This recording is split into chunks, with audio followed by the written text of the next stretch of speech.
today's Thanksgiving, so I slept in. It's rainy. It's rainy here in Houston, so I pulled the Phoenix up underneath the front little patio thingy and keep it from getting all wet.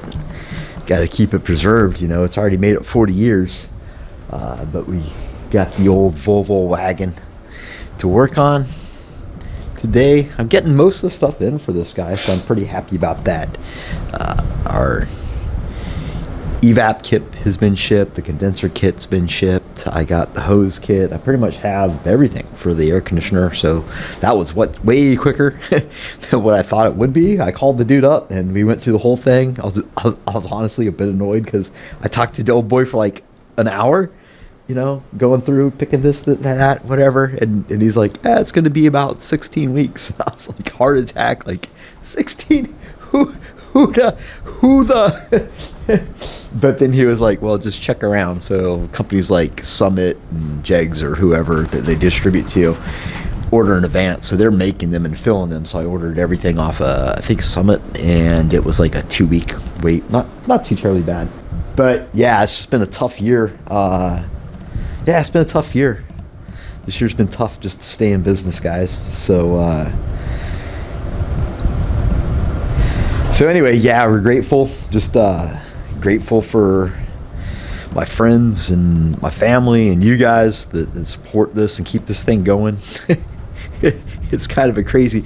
I never thought that I'd be able to just run a little business all on my own and it'd be enough to, pay the bills and take care of some friends. And so it's kind of neat. Hopefully we can keep it going, keep it running. So basically I got to do, I don't know anything about 4L60Es. I don't know anything about transmissions, period. Just like I didn't know anything about wiring and computers and stuff like that. So when I started, I was like, we'll just throw that guy in. Obviously it was running. It's probably a good idea. It's probably best, we know that it was probably working at the time of the crash.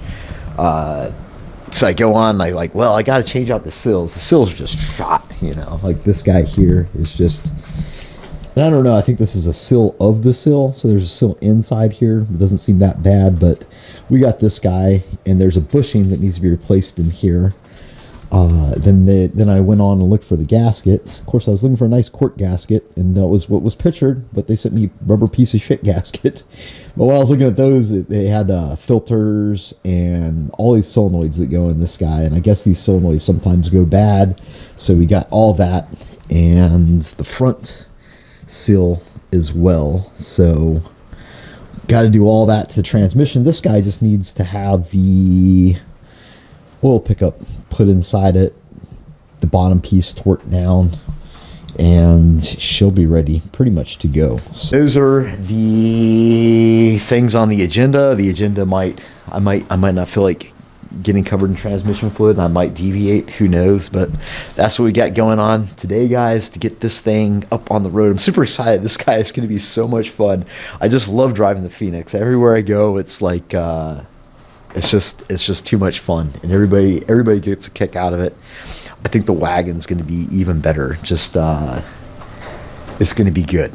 All right, everybody, I am sorry about that, doing a montage for you guys of the transmission. Here we just pulled the pan and looked pretty good. There wasn't really much clutch dust in the bottom of it. Didn't see anything really bad looking, so I was pretty happy with the fact that, hey, it must be good and running. Sorry, I'm getting a little ahead of myself here. So we pulled the tail shaft off. There's a copper or brass bushing that needs to be knocked out and replaced in there along with the sill. I was having a heck of a time with the sills on these transmissions. This is a 4L60E, of course. I picked that because it's not going to be boosted. It's just a 5.3 naturally aspirated with a cam and a decent set of heads. So we should be all right with it. So yeah, I got that bushing replaced and the new sill knocked in, and we're just throwing it on the transmission here. So yeah, I think I went with the 4L60 because it's got a lower gear than the 4L80, and I don't really need the 4L80. So hopefully this pans out well for us. And then I started on the other side. So I have no idea. I'm not a transmission guy. Don't really have a clue, so I just watched a lot of YouTube videos. Nice thing these days that we can just pop in and find out the information that we need for the most part. Although it seems like everybody makes it look really easy in their YouTube videos. I was on Struggle Street. You guys see that on the left-hand side down, there's a vice grip with a piece of rod and a quarter or a third of a camshaft on it. And I made that slide hammer, try to get that front sill out. And we eventually got it out. So uh, check-in, and basically it's just a bunch of electronic solenoids. I think there was like 3 or 4. I don't really remember, but you can just, they had like a deal on Amazon where you basically get your SIF solenoids and a new filter and a new harness for your transmission. And I thought that was a good deal, so we got all that. And I figured since those things tend to be a problem, might as well go ahead and replace it while we got it all out here. So it was pretty intuitive. I mean, you just kind of look at it, look at what you got, and you can pretty much figure out how it goes on and off. And then it was just a matter of scraping off the old stuff and get everything ready to seal up and go. So yeah, I mean, maybe I'm figuring these transmissions out. I don't know if I'm ready to start pulling them apart yet or not. Time will tell. Hopefully you don't have to do that. Hopefully that won't be a need. So we're just going to throw it back together here. Yeah.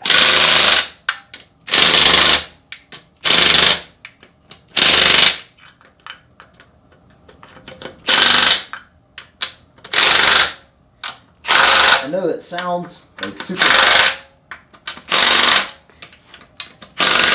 I know it sounds like super extreme, but it's just like a #1 setting. Like I can usually, my hand's covered in grease, but I can usually just hold that myself. It's not a lot. It's not a lot. So we put that guy on there. I put a little sealant on there, so hopefully we can get a good seal on her.